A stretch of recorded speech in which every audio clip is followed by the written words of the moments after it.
Hola, compañeros, rebeldes capitales. Espero que estén bien. Tenemos grandes noticias del mercado del petróleo. Según algunos analistas de CNBC, el próximo año podríamos ver el petróleo por debajo de $40. En otras palabras, por debajo de 40. De hecho, un analista dice que podríamos volver a los mínimos de la enfermedad Servatius. No creo que se refiera a menos $38 por barril. Pero esto es algo loco. Cuando realmente lees su razonamiento. Francamente, tiene mucho sentido.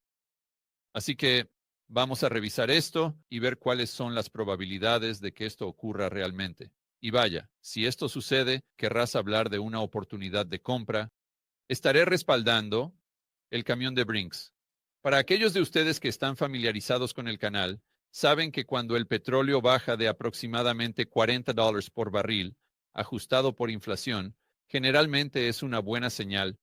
Es entonces cuando quieres comprar esos productores o simplemente ir en largo con futuros de petróleo, lo que sea que puedas, porque probablemente a mediano plazo. Eso se revertirá a la media, pero pasemos a este artículo de CNBC y veamos qué está sucediendo y por qué dicen que el petróleo podría caer por debajo de 40 por barril.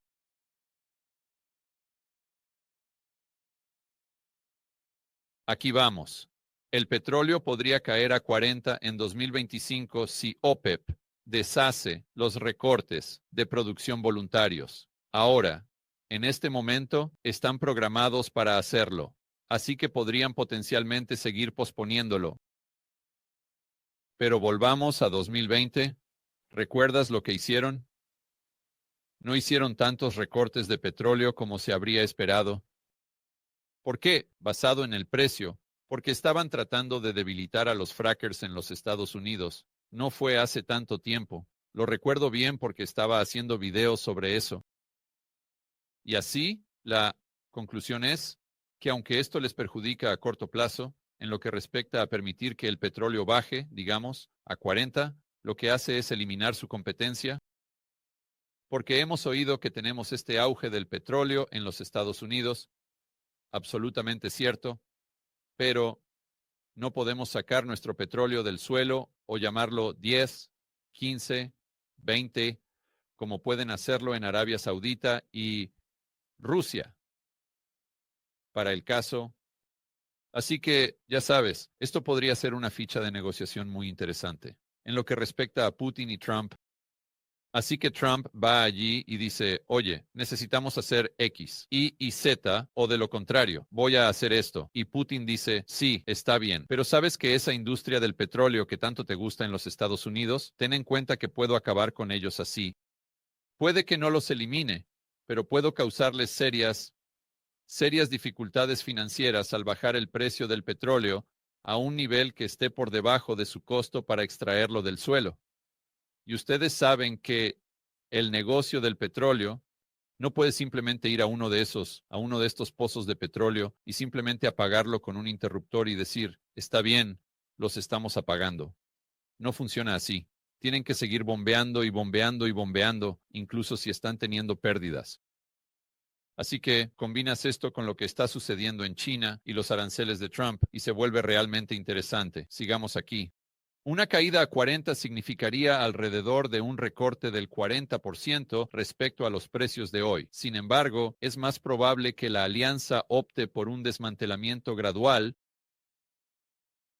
Está bien, pero incluso si están desmantelando gradualmente, eso realmente no importa en cuanto al precio. Simplemente baja a 40 más lentamente. Porque recordemos, en este momento, el petróleo realmente ha bajado, creo, a menos de $68 por barril, y no es tanto por el lado de la oferta. Ese es un factor contribuyente, sino que se debe más a la falta de demanda. La demanda simplemente ha caído en picada y se debe a la desaceleración de la economía global, específicamente en China. Más sobre eso en un momento. La primera cosa que destaqué es que hay más miedo sobre los precios del petróleo en 2025 que en años. Cualquier año que pueda recordar desde la primavera árabe, esto es según Tom Glossa, jefe global de análisis energético, en Opus. podrías llegar a 30 o 40 por barril si OPEP se deshiciera y no tuviera ningún tipo de acuerdo real para controlar la producción. Han visto cómo su participación en el mercado realmente ha disminuido a lo largo de los años, ¿verdad? Pero aún tienen un gran impacto en el precio general, porque el precio del petróleo se establece realmente en el margen. Y de nuevo, si te estás diciendo a ti mismo, bueno, no hay forma de que alguna vez lo hagan porque les perjudica. Sí y no, absolutamente lo hicieron en 2020, dañaron a los frackers. Entonces, ¿lo harán de nuevo? No lo sé, pero definitivamente es más del 0% de probabilidad. Dado que el crecimiento de la demanda de petróleo el próximo año probablemente no será mucho más de 1 millón de barriles por día, asumiría que eso es indicativo de una recesión, un desmantelamiento completo de OPEC.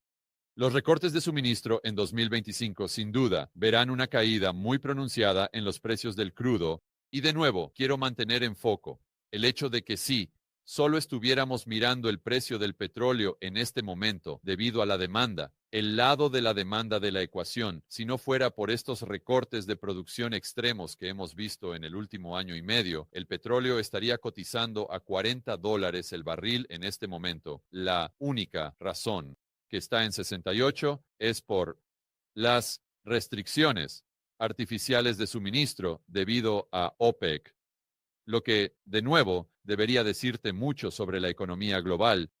Si combinas eso con la curva de rendimiento y todo lo demás, esta es la razón por la que aún me inclino a pensar que tendremos una recesión en los Estados Unidos. Volviendo al artículo, de manera similar, MST, el analista senior de energía de Marquis, Saul Kovanec, posicionó que OPEC Plus desmantela los recortes sin tener en cuenta la demanda.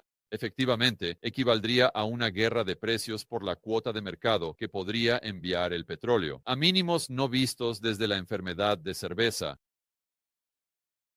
Así que creo que lo entiendes en cuanto a la dinámica entre OPEC Plus y lo que podría estar sucediendo con los proveedores en Estados Unidos. Pero ahora centrémonos en el lado de la demanda de la ecuación. Gran parte del problema allí es el resultado de que China está atravesando literalmente una crisis financiera global. Quiero decir, no hay otra forma de describirlo.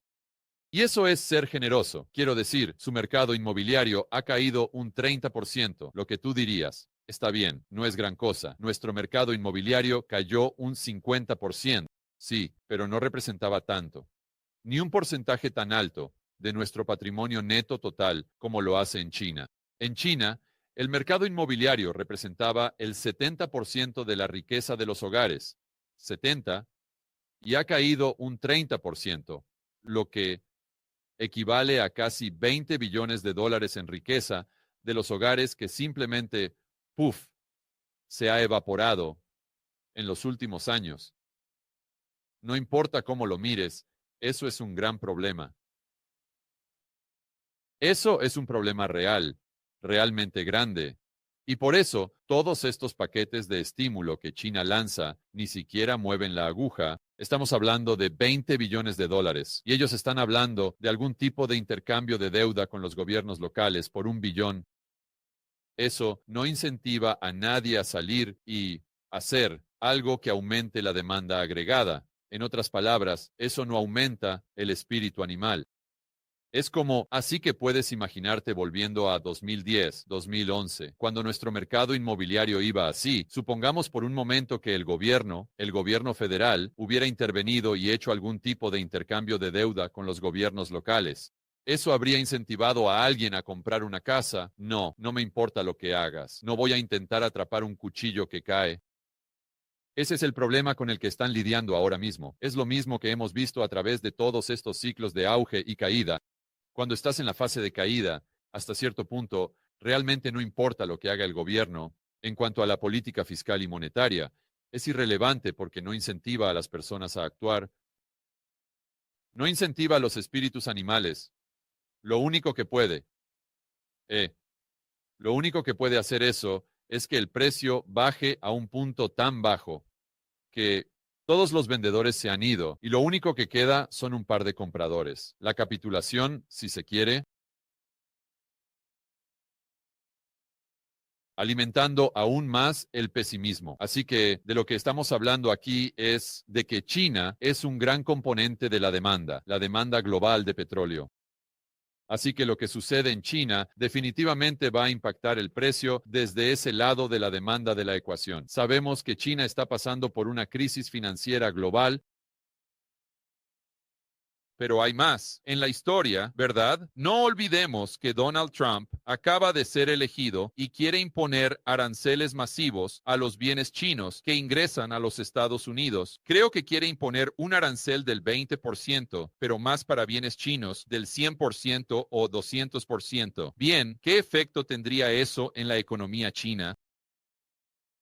Esto lo hundiría más, reduciendo la demanda más, manteniendo todo lo demás constante, haría que el precio cayera. El precio del petróleo caería aún más hasta un punto, donde, irónicamente, esos aranceles de Trump podrían llevar a la destrucción o al menos a un obstáculo, por lo menos para los productores de petróleo en los Estados Unidos, de los que Trump dice, perforen, bebé, perforen.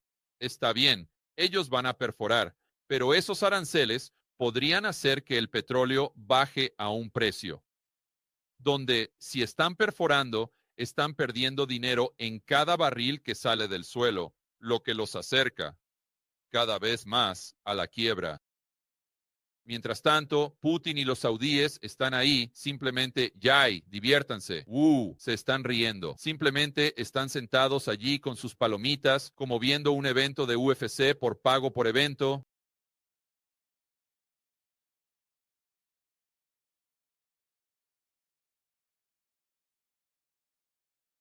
Así que la conclusión principal es, esto va a suceder absolutamente. No, quién sabe, es una cuestión de probabilidades, pero no es una probabilidad del 0%. OPEC Plus permitiría que el precio bajara a un nivel que, para mí, sería muy atractivo para entrar y comprar, porque incluso si cayera a 30 o 20 o lo que sea, debido a China o lo que esté sucediendo con el lado de la demanda, el petróleo, mira un gráfico a largo plazo, siempre vuelve a la media, siempre vuelve a la media. Así que podría bajar a 30 a corto plazo, pero en los próximos 6 meses, un año, la probabilidad de que vuelva a su promedio histórico, digamos 60, 70, ajustado por inflación, es extremadamente alta. Y esa es la piedra angular de cómo me gusta invertir. Al igual que dice Jim Rogers, compras cosas cuando están baratas y las vendes cuando están caras, en lugar de comprar Dogecoin ahora mismo, donde lo compras por la única razón de que el acrónimo que Donald Trump acaba de poner en el grupo de trabajo de Elon Musk resulta ser DOGE. Dos estilos diferentes de inversión. Yo prefiero el último, por favor. O, disculpen, prefiero el primero, por favor. El segundo, esta histeria de memes. Ustedes pueden implementar esa estrategia bajo su propio riesgo. Para mí, compraré bajo, venderé alto. Está bien, gocen el resto de su tarde. Aseguren defender la libertad, el mercado libre, el capitalismo.